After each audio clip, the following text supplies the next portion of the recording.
Olá, queridos irmãos, irmãs, amigos e amigas, espalhados por esse mundo afora onde se fala o português, sejam países, sejam comunidades. Que bênção é estar aqui com você para mais uma lição deste terceiro trimestre de 2024, onde estudamos ao longo destes 3 meses o Evangelho de Marcos. Chegamos à última lição, a 13ª, e antes de nós passarmos às considerações para esta lição última, eu quero agradecer a Deus e à editora Sá Feliz pelo privilégio e a oportunidade que me foi dada de ser o apresentador destas lições aqui nos canais da Sá Feliz. Foi para mim uma experiência muito marcante, uma experiência de crescimento, de aprendizado, onde eu recebi muitas bênçãos e eu espero que você também tenha sido ricamente abençoado por Deus ao acompanhar as postagens semanais da Sá Feliz. Eu tenho recebido muitas manifestações de apreço, de carinho, de consideração por parte das pessoas que acompanham as lições. E eu espero que onde quer que você esteja ricamente abençoado por Deus ao estudar as lições. E eu tenho mencionado ao longo do trimestre, não fique só com o vídeo, cumpre a sua lição, estude também a sua lição, e já temos a lição do próximo trimestre. Tem como título Temas do Evangelho de João. Diferentemente da lição que estamos encerrando, não será um estudo verso a verso ou capítulo a capítulo, mas temas serão destacados dentro do Evangelho de João por 2 autores, 2 teólogos, que nos conduzirão dentro do Evangelho de João por estes temas especiais que eles destacaram. Fica aqui a minha motivação. Antes da oração, eu faço sempre aquela pergunta: você se lembra como terminamos a lição da última semana? Assim, terminamos tendo como foco a pessoa de José de Arimateia como este homem que pela primeira vez foi mencionado no Evangelho de Marcos. Ele aparece quando todos os discípulos desapareceram, aparece José de Arimateia, um homem ilustre, de boa posição social, com recursos, e ele então oferece a Jesus um sepultamento digno. Foi assim que nós terminamos a lição, e é impressionante nós pensarmos que além de José de Arimateia, umas poucas mulheres ali estavam acompanhando este momento de sepultamento da vida de Jesus. Que cada um de nós possa oferecer o seu melhor a Jesus. Sejam, ao investirmos somas de recursos maiores, seja com a nossa simplicidade ou a nossa humildade, acompanhando e participando ativamente da obra do Senhor. Que Deus nos abençoe para isso. Então, antes de avançarmos para o último estudo desse trimestre, convido você a orar. Curve sua fronte, feche seus olhos. Pai querido, estamos agradecidos a Deus pelas bênçãos que o Senhor tem derramado em nossa vida ao longo deste trimestre, ao estudarmos a Tua Palavra, o Evangelho de Marcos, na forma da lição da Escola Sabatina. Conduz-nos agora neste estudo, neste último estudo, dando-nos sabedoria, manifestando-te a nós pelo Teu Santo Espírito e dispondo o nosso coração para colocarmos em prática as lições aprendidas. Oramos agradecidos em nome do Senhor Jesus. Amém. Muito bem. Nós, então, temos como título desta lição o Senhor ressuscitado. E o texto vem do capítulo 16, verso 6, e diz assim: Ele, porém, lhes disse: Não tenham medo, vocês procuram Jesus, o Nazareno, que foi crucificado. Ele ressuscitou, não está aqui. Vejam o lugar onde o tinham colocado. Nós vamos depois considerar este verso de forma mais determinada ao longo da lição.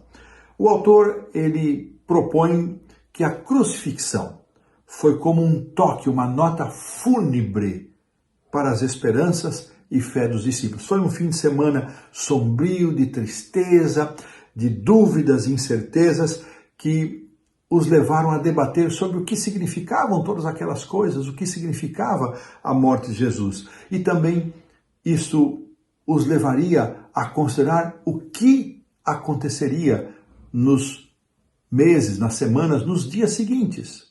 A lição, então, vai nos trazer um relato dos acontecimentos dos dias imediatos após a morte de Jesus e seu sepultamento.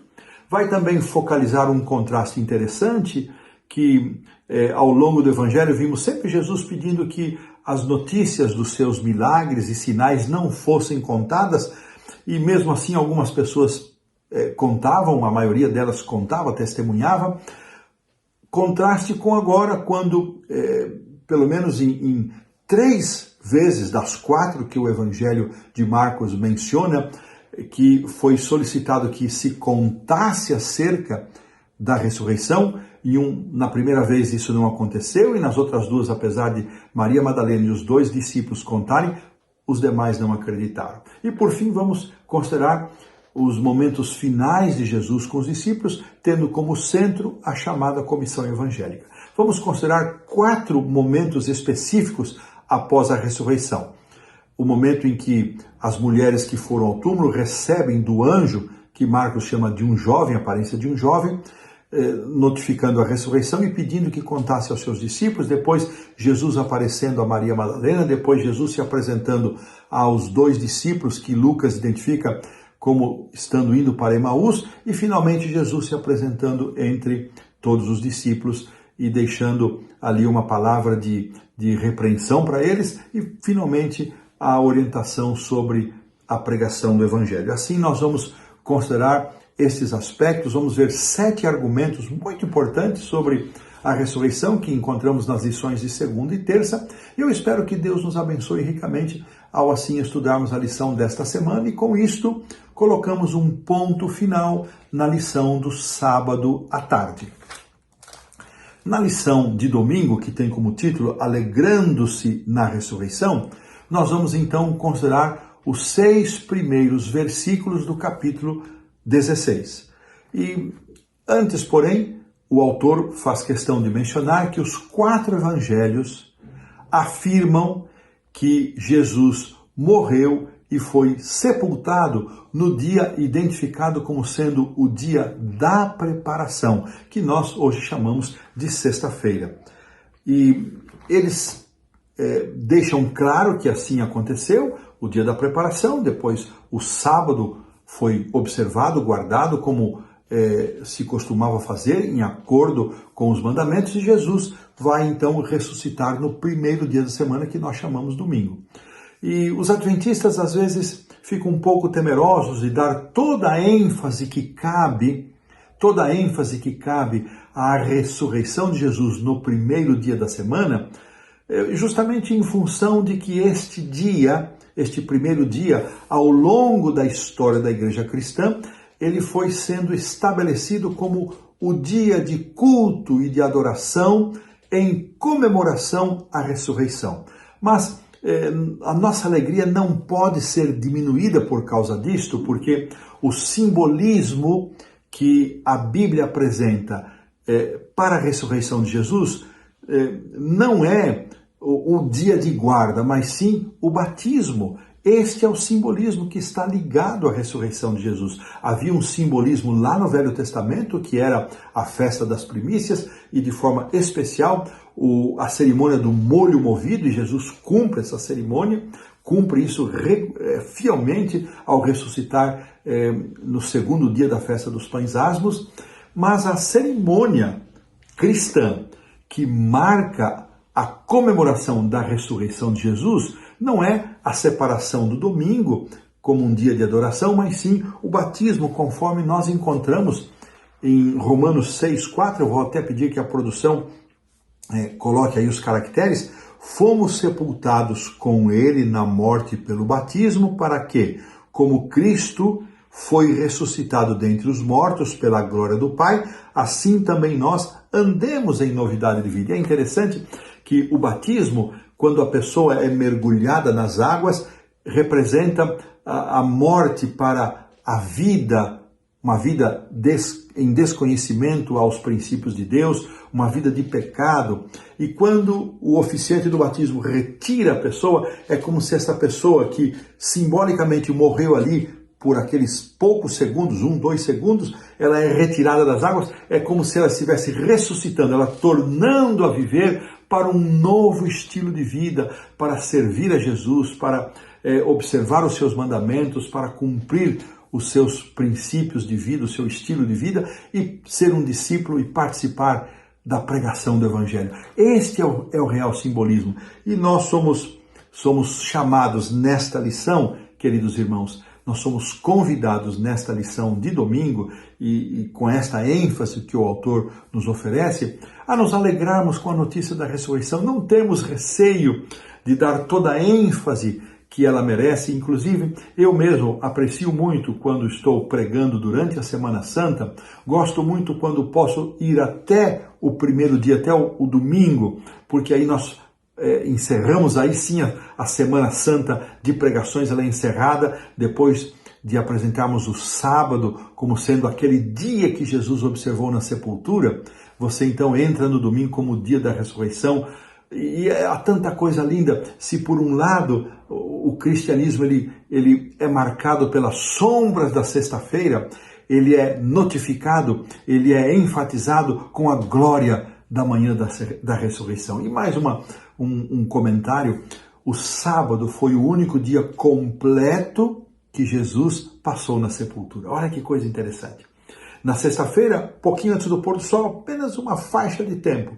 Se considerarmos então o pôr do sol da sexta-feira ao pôr do sol do sábado, o único dia completo que Jesus passou na sepultura, e depois do pôr do sol do sábado até a madrugada do domingo, não sabemos exatamente a que horas, mas aí possivelmente em 3 e 6 da manhã, isso nos conduz a essa compreensão que o sábado foi o único dia que Jesus passou completamente na sepultura. Isso tem um grande valor para nós, porque reafirma mais uma vez que o Criador do universo, aquele que criou o sábado, aquele que estabeleceu o sábado como um propósito especial de comunhão com Deus, de descanso, de restauração, o Criador descansa nesse dia na sepultura, no momento da sua paixão. Que momento significativo, que reafirmação para nós deste mandamento tão precioso. E com estas considerações, então nós colocamos um ponto final na lição de domingo. Avançamos então agora para a lição da segunda-feira e vamos continuar aqui. Vamos ler aqui o verso 1 do capítulo 16. Passado o sábado, Maria Madalena, Maria, mãe de Tiago, e Salomé compraram aromas para irem embalsamá-lo. E muito cedo, diz aí o verso 2, no primeiro dia da semana, com já o amanhecer, elas foram ao túmulo. E elas consideravam e ficavam pensando: quem vai remover a pedra? Como é que nós vamos poder ungir Jesus? Havia um destacamento, Mateus nos fala isso, havia um destacamento de soldados, não sabemos quantos soldados, uma escolta, diz o Evangelho de Mateus ali, e a pedra estava selada, Mateus também afirma isso, e elas não sabiam quem poderia remover a pedra para que elas pudessem ungir a Jesus. E quando então elas chegam ao local onde Jesus havia sido sepultado, elas veem que a pedra havia sido removida e entram no túmulo, e elas veem é interessante essa expressão de Marcos, veio um jovem assentado ao lado direito. Olha a precisão do relato, não é? E elas ficam atemorizadas. E este anjo, então eles dizem: não fiquem com medo, não se atemorizem, vocês estão buscando Jesus, o Nazareno, mas ele não está aqui, ele ressuscitou. E ele vai agora ver de lugar onde o puseram, e vão, contem aos discípulos, é a ordem que elas recebem, contem aos discípulos, e a Pedro, veja, uma menção especial a Pedro, e sempre lembrando, tudo indica que Marcos tenha recebido de Pedro a maior parte das informações que ele relata no Evangelho, e certamente isso aparece nesse momento porque esse recado, e há um sentido aqui, Pedro havia negado Jesus, seu coração devia estar muito, muito magoado, entristecido, muita tristeza, arrependimento e dor, e esse recado é para aliviar a dor no coração de Pedro. Então, ele vai adiante de vós para a Galileia, e lá os encontrareis. E elas então, olha que coisa, saindo ali, possuídas de grande temor, não contaram nada para ninguém. Um contraste, não é? Quando Jesus pedia que os seus milagres não fossem contados, e eles contavam, agora o anjo pede que elas contem e elas não contam. E agora olha só o que acontece. Na sequência, o autor vai nos apresentar 5 argumentos muito interessantes sobre a ressurreição. Então, o primeiro argumento, todos na lição da segunda-feira, depois o 6º e o 7º estão na lição da terça-feira. O primeiro argumento, que não é prova para a ressurreição, mas isso torna possível a ressurreição quando nós acreditamos no Deus Criador, quando entendemos que Deus tem o poder de criar. Esse Deus que criou todas as coisas a partir de matéria não existente, a criação chamada ex nihilo, criação de matéria não existente. Deus não dependeu de matéria para criar todas as coisas. Ele falou e tudo se fez. Este Deus Criador tem poder para trazer a vida àqueles que morreram. Então, o argumento de um Deus Criador torna possível a ressurreição. Segundo argumento, a tumba vazia. A tumba vazia. E é interessante que até os historiadores ateus, afirma aqui o autor, eles aceitam este fato, porque se a tumba não estivesse vazia, a alegação de que Jesus ressuscitara dentre os mortos ficaria muito difícil de se acreditar, pois a presença do seu corpo naquele local não iria dar crédito a essa afirmação, a afirmação de que ele teria ressuscitado. Então, a tumba vazia, segundo argumento. Terceiro argumento, a acusação de que os discípulos roubaram o corpo de Jesus. Imaginem vocês, eu mencionei aqui Mateus, eu vou dar agora o capítulo, Mateus 27, 62 a 66, foi destacada uma guarda para o sepulcro, foi posto um selo romano, e ali os soldados estavam guardando. Como é que os discípulos iriam roubar o corpo de Jesus? Não havia a mínima possibilidade de eles lutarem ou se debaterem com os soldados que estavam ali em destacamento. Não seria possível. Então, esse argumento, ele não procede e torna-se, por contraste, um argumento favorável à ressurreição. Quarto argumento, muitos viram o Cristo ressuscitado. Um testemunho oral. Inclusive, é interessante pensarmos nisso porque os próprios discípulos, diante dos testemunhos iniciais de Maria Madalena e depois daqueles que caminhavam para Emaús, os dois, eles não creram, eles recusaram a crer. Então, essa negação dos discípulos também torna-se um argumento. Como é que pode ser isso? Como é que se estabelece um contraste tamanho desses? Eles rejeitam e depois vão anunciar algo que eles haviam rejeitado? Não faz sentido. Quinto argumento, ainda na lição de segunda-feira. Como explicar que a igreja cristã foi fundada por pessoas que afirmavam ver o Senhor ressurreto, se essas pessoas que estiveram inclusive dispostas a morrer por essa verdade, e muitos deles morreram, lembramos que somente João morreu de morte natural, todos os demais discípulos, começando por Tiago, irmão de João, foram mártires. Como explicar que essas pessoas dariam a sua vida por uma mentira, por algo que não aconteceu? Quem faria isso em sã consciência? Talvez um louco pudesse fazer, mas os discípulos, eles pagaram com sua própria vida para sustentar esta mensagem e essa verdade. Assim, esses 5 argumentos são muito importantes, muito fortes e nos ajudam a sedimentar, a estabelecer a nossa fé e a nossa compreensão na ressurreição do Senhor Jesus. Com estes pensamentos, com esses 5 pontos, então nós colocamos um ponto final na lição da segunda-feira. Avançando agora então para a terça-feira, nós vamos então considerar mulheres junto ao túmulo. Essas mulheres, elas estiveram ao pé da cruz. E é mais uma vez notório e significativo que quando todos os discípulos, com exceção de João, se afastaram, fugiram com medo, com temor, umas poucas mulheres ali permaneceram. E elas não estavam preparadas para a verdade da ressurreição. Elas queriam ir ao túmulo apenas para honrar a Jesus e não sabiam como poderiam fazê-lo, uma vez que elas mesmas haviam visto a pedra ser rolada. Muito possivelmente elas não viram que o destacamento foi determinado por Pilatos para guardar ali o túmulo, um selo romano foi colocado ali, elas não sabiam dessas coisas, tudo indica isto, né? Mas elas foram ao sepulcro e como já mencionamos na lição de domingo, elas ficaram atemorizadas com aquela cena e elas não contam, pelo menos a princípio, elas não compartilham esta mensagem.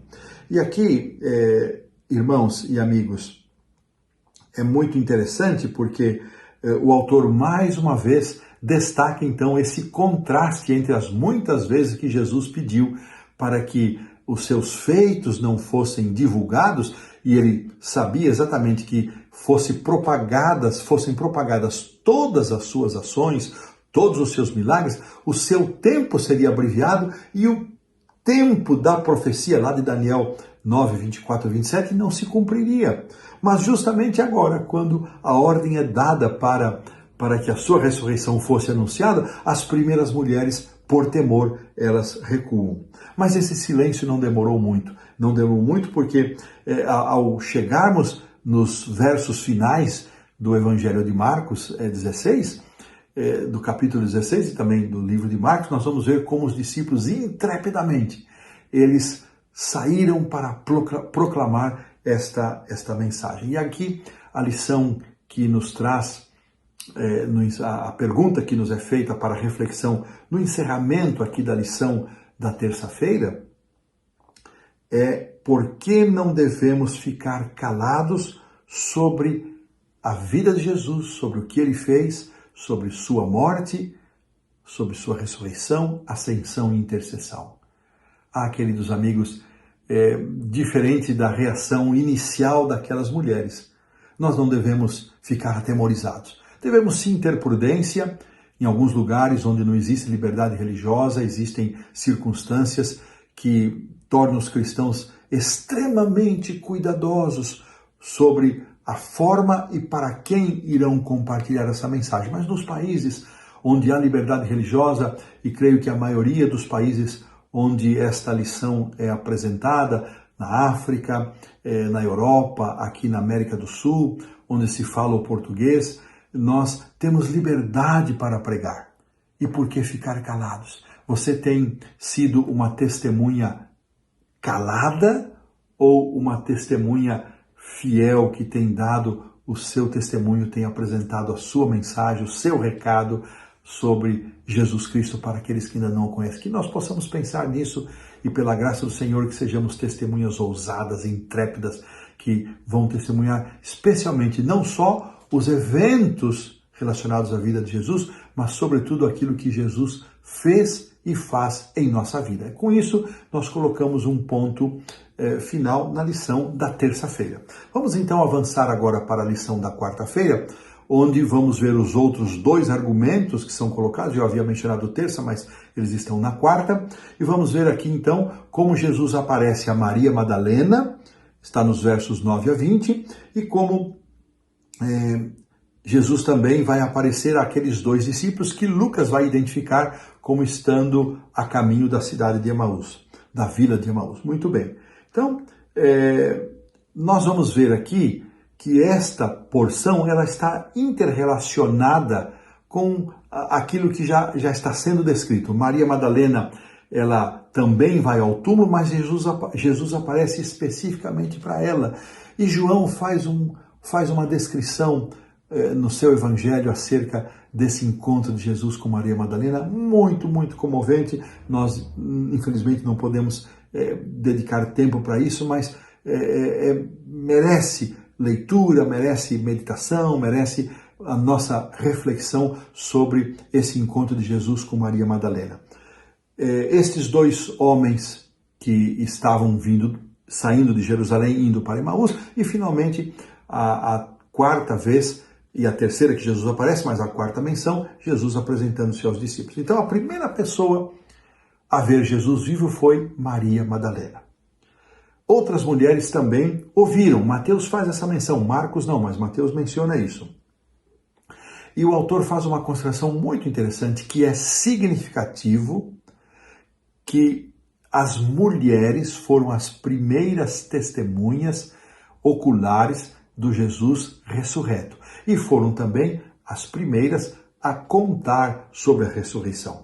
E ele introduz aqui eu nunca havia pensado nisso, mas muito interessante, que as mulheres no mundo antigo não eram aceitas como testemunhas, não tinham crédito. Então era de se esperar que um testemunho aceitável viesse da parte de homens. Mas justamente os homens para quem foi apresentado esse testemunho já em segunda mão, eles não acreditaram. Então veja, uma grande verdade, uma notícia maravilhosa, ela foi justamente espalhada pelas fontes menos prováveis. Isto é mais um argumento favorável à ressurreição. O que era de se esperar, o natural, que os homens testemunhassem, mas não, foram as mulheres que testemunharam. E esta conjuntura, né, levam os apologistas, diz aqui no terceiro parágrafo da pergunta 5, a destacar o fato de que elas foram as primeiras a ver Jesus com evidência, e isso também atesta a veracidade. Olha que coisa da ressurreição de Jesus. Eu nunca havia pensado nesse aspecto e achei muito relevante. Depois, um destaque especial para aqueles 2 discípulos que estão a caminho de Emaús. E Lucas faz essa descrição com bastante ênfase no capítulo 24, e eu quero ler apenas o versículo 21, porque ele dá uma ideia para nós, ele registra aqui um aspecto muito interessante de como se sentiam os discípulos. É uma percepção muito significativa. Diz assim, Lucas 24, 21, ora, os 2 no caminho de Emaús falam para Jesus: nós esperávamos que fosse ele quem haveria de redimir a Israel. Mas depois de tudo isso, já é este o 3º dia desde que tais coisas sucedem. Olha que interessante. Eles esperavam que Jesus fosse redimir. Essa palavra redimir é que fosse recolocar Israel na sua posição de independência, de não submissão, de não subjugação do Império Romano. Essa era a expectativa e esse era o motivo pelo qual todos estavam muito acabrunhados, além da questão pessoal, além da tristeza pessoal, pelo relacionamento que tinham com Jesus, o abatimento causado pela dor da morte de Jesus, mas a frustração de que o reino não seria estabelecido. Jesus havia falado tantas vezes para eles que não era isso que ele havia vindo realizar, mas eles não compreenderam. E é significativo como esses 2 discípulos que não pertenciam aos 12, aos 11 agora, eles voltam imediatamente, depois de identificarem que Jesus estivera com eles, quando Jesus ora, eles veem as marcas da sua crucifixão, eles voltam e novamente os discípulos não acreditam, eles não aceitam esse testemunho. Isso está no 16, verso 13. E agora então, o 7º argumento, muito interessante para a ressurreição de Jesus. Se os seguidores de Jesus, diz o autor, tivessem inventado essa história, a história da ressurreição, então por que os discípulos teriam reagido dessa forma, negando, não aceitando, como o próprio Senhor Jesus menciona no verso 14, com dureza de coração? Então, desde a prisão de Jesus até as suas aparições, os evangelhos retratam os seus discípulos mais próximos fazendo o quê? Fugindo, negando, duvidando, se escondendo. Isso não faria sentido se essa história fosse inventada. Mais um argumento. Entretanto, a proclamação posterior, ousada, inabalável do Cristo ressurreto e a esperança que ela oferece são também evidências da veracidade destas afirmações sobre a ressurreição de Jesus. E aqui então vem uma pergunta no final da quarta-feira para nossa reflexão: como evitar a armadilha da incredulidade? Por que devemos nos ligar ao Cristo vivo? Para nós pensarmos, né? Será que você também duvida da ressurreição de Jesus? Na primeira carta de Paulo aos Coríntios, no capítulo 15, Paulo apresenta este assunto de uma forma muito significativa. Ele diz, olha, se Cristo não ressuscitou, nossa fé é vã. Se Cristo não ressuscitou, nós também não ressuscitaremos. Que sentido faz nós vivermos o Evangelho? Se Cristo não ressuscitou, nós também não iremos ressuscitar. Que propósito, que sentido faz nós sermos cristãos? Se assim fosse, nós seríamos os mais miseráveis de todos os seres humanos. E então Paulo termina o seu capítulo de uma forma maravilhosa, dizendo que quando ele se manifestar, então aquilo que é corruptível vai se tornar incorruptível. Num abrir, num fechar de olhos, nós seremos ressuscitados e seremos transformados para aqueles que estiverem vivos. Que emoção, que esperança maravilhosa. Que Deus nos ajude a estarmos fora da armadilha, da dúvida, e que a crença na ressurreição seja uma das fortes esperanças que norteiam a nossa vida. Aqui colocamos um ponto final na lição da quarta-feira. Avançando então para a quinta-feira, nós então vamos verificar a partir da aparição que Jesus faz aos discípulos, que está descrita aqui no verso 14, eles estavam à mesa comendo, possivelmente, ou apenas assentados ali. Jesus lhes censurou a incredulidade. Veja que não são palavras diretas de Jesus. É uma referência, é uma narrativa de Marcos, então é uma referência indireta, não é o registro das palavras de Jesus. Ele censurou a incredulidade e a dureza de coração, porque não deram crédito aos que o tinham visto e ressuscitado. Irmãos, amigos, a dureza de coração, a incredulidade, causa uma reação nada agradável na pessoa do Senhor Jesus. Nada agradável em Deus. Nós não temos que ser motivados por medo, não é isso? Mas nós temos que saber as consequências. Então, embora Jesus amasse os seus discípulos e os estimasse e os amou até o fim, como diz o Evangelho de João, e tendo-os amado, amou-os até o fim, Jesus não deixou de lhes repreender quando assim foi necessário. Como é que nós lidamos com as repreensões que ocorrem no âmbito espiritual e também no nosso âmbito social? Muitas pessoas reagem com muito orgulho, reagem com uma dureza de coração. Lembra-se do caso de Judas que eu mencionei lá na festa, na casa de Simão, quando Jesus repreendeu os discípulos, e a ele, inclusive, por estarem criticando o gesto de Maria, considerando aquilo um desperdício. Ali Judas sacramentou a sua decisão de entregar a Jesus. Muitos reagem dessa maneira, endurecendo ainda mais o coração. E Jesus não só ele os repreende por sua incredulidade, mas pelo endurecimento do coração. Será que nós estamos encaixados nestas duas reações? Lidamos com incredulidade acerca das coisas espirituais e endurecemos o coração quando somos chamados a atenção, quando somos repreendidos, seja num sermão, seja por um amigo, seja ao estudarmos a Bíblia, ao acompanharmos a lição. Olha que coisa impressionante para nós pensarmos, né? A lição, então, destaca que ao Jesus se apresentar diante dos seus discípulos, ele lhes demonstrou a realidade da ressurreição. E o testemunho deles, combinado então com todas as evidências que nós já vimos, fundamentam a nossa fé. Sim, a nossa fé. O Senhor designou então os seus discípulos para pregar o Evangelho. E aqui o verso 15 do Evangelho de Marcos, capítulo 16, é a comissão evangélica em resumo. Ide por todo mundo e pregai o Evangelho a toda criatura. Ide por todo mundo e pregai o Evangelho a toda criatura. E Jesus acrescenta: quem crer e for batizado será salvo, quem porém não crer será condenado. Olha aqui, há uma palavra interessante sobre o batismo, não é? Porque o batismo é um símbolo da nossa aceitação.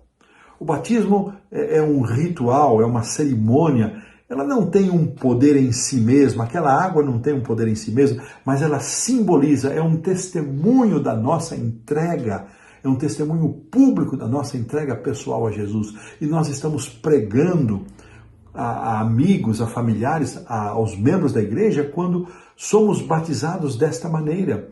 E então, quem crer e for batizado, o batismo segue-se a experiência da crença, segue-se a experiência da conversão, segue-se a experiência da entrega da vida a Jesus, e a demonstração pública disto é a cerimônia do batismo. E aqui então Jesus fala mais uma vez do risco do discipulado. Essa foi uma lição, um aprendizado que eu apreciei muito da parte do autor. Ele falou várias vezes sobre o risco do discipulado, e Jesus então aqui menciona alguns sinais que iriam acompanhar o ministério deles, mas também algumas situações de dificuldades que eles iriam enfrentar. Então, de um lado, dificuldades, lutas, de outro lado, bênçãos. E aqui nos diz que depois, então, Jesus, de ter lhes falado, foi recebido e assentou-se à destra de Deus. E eu gosto muito aqui do verso 20, que é o último verso do Evangelho, diz o seguinte: tendo partido, ou seja, já em obediência ao cumprimento da comissão evangélica, pregaram em toda parte, cooperando com eles o Senhor, e assim confirmando a sua palavra por sinais, por meio de sinais que se seguiam. Olha que coisa interessante. Os discípulos foram, Jesus subiu ao céu depois de 40 dias, nós sabemos isso, Atos registra isso, e eles foram, atenderam a ordem de Cristo, eles ficam reunidos, são batizados pelo Espírito Santo, são cheios do Espírito Santo. Nós precisamos também, irmãos, buscar o Espírito Santo, ser cheios do Espírito Santo, para que a nossa pregação tenha poder, porque somos apenas os instrumentos, o poder não está em nós, o poder vem de Deus. E aqui esta expressão, cooperando com o Senhor, ou seja, a obra não era deles, era a obra do Senhor, e eles eram aqueles que cooperavam com o Senhor. E eu gosto muito de lembrar de Mateus 28:20, dizendo que Jesus prometeu: e eu vou estar com vocês todos os dias, até a consumação do século, até o final dos tempos. Esta presença de Jesus, esta companhia de Jesus ao nosso lado, em cada dia da nossa experiência, em cada evento, em cada esforço para testemunharmos, é um bem precioso. Você tem sentido a presença de Jesus na sua vida, seja nos bons momentos, nos momentos de pregação, nos momentos de testemunho, mas também tem sentido a presença de Jesus nos momentos de dificuldade? A lição reserva aqui uma reflexão sobre isso, num dos parágrafos aqui da segunda metade da quinta-feira, que a Bíblia não ensina que os cristãos sempre serão protegidos. Ali é mencionado a questão das serpentes, não foi uma ordem para os discípulos se colocarem em situação de perigo, mas se essas situações acontecessem, Deus daria livramento. Mas nem sempre vem esse livramento. Às vezes, Deus acha adequado operar um milagre para promover a sua causa, e às vezes não. Eu gosto muito do Salmo 23, quando ingressamos no vale escuro. Veja, Deus não impede que o vale de sombras aconteça, se manifeste, nem que nós ingressemos nele, mas Ele vai conosco, o pastor vai conosco. Então, esta mensagem de pregar por toda parte, hoje a Igreja Adventista, ela está presente com trabalhos oficialmente em 212 países do mundo. Há países ainda não alcançados, não penetrados. Mas o mais importante, se você não pode ser um missionário além-mar, se você não pode ir para esses lugares mais afastados e mais remotos e mais desafiadores, você pode ser uma testemunha fiel aonde você está. Você pode fazer aquilo que está ao seu alcance. Deus nunca pediu que nós fizéssemos mais do que nós podemos fazer, mais do que nos foi dado. Temos nós cumprido fielmente o nosso papel como testemunhas do Senhor Jesus, do seu Evangelho, da sua mensagem. Que Deus nos ajude a sermos testemunhas fiéis. Não importa onde estejamos, onde vivemos, o importante é que sejamos instrumentos nas mãos de Deus. E com este pensamento, colocamos um ponto final na lição da quinta-feira.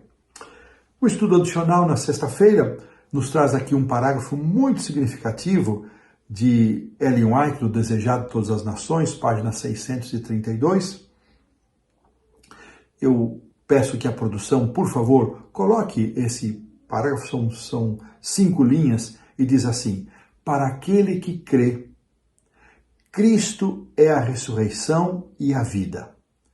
Em nosso Salvador, a vida que se perdeu por causa do pecado é restaurada, pois Jesus possui vida em si mesmo para concedê-la a quem Ele quiser. Está investido do direito de conceder a imortalidade, a vida que ele entregou como ser humano, reassumiu e concedeu à humanidade. Que pensamento inspirador de Ellen White, que coisa linda. E as perguntas, são 3 perguntas apenas para consideração, e eu quero então reproduzi-las aqui. Primeira, por que os discípulos mentiriam sobre a ressurreição de Jesus, sendo que depois foram odiados por causa desta crença? O que eles teriam ganhado inventando essa história? Nós já consideramos isso, mas é uma ênfase. Segunda ênfase, que evidência da ressurreição de Jesus é mais convincente para você? É o túmulo vazio? São as mulheres como testemunhas?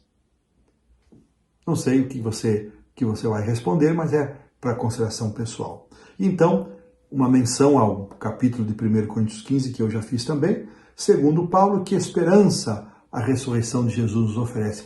A esperança, irmãos, de que a morte neste mundo não é o final de todas as coisas, não é o final.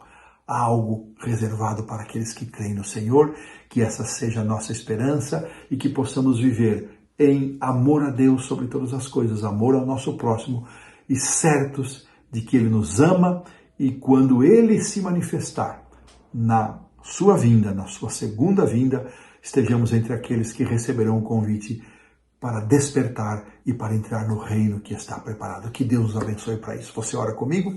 Senhor Deus e Pai, graças te damos por este trimestre abençoado de estudos do Evangelho de Marcos. Obrigado pela participação de cada pessoa. Obrigado, Senhor, pelo suporte dessa feliz. Obrigado porque o Senhor também me usou, que continuamos sendo abençoados e que a ressurreição de Cristo seja para nós uma âncora de firmeza na esperança da eternidade que o Senhor está preparando para nós. Assim oramos, pedimos e agradecemos em nome do Senhor Jesus. Amém. Um forte abraço e até a próxima semana, o próximo trimestre e a nova lição.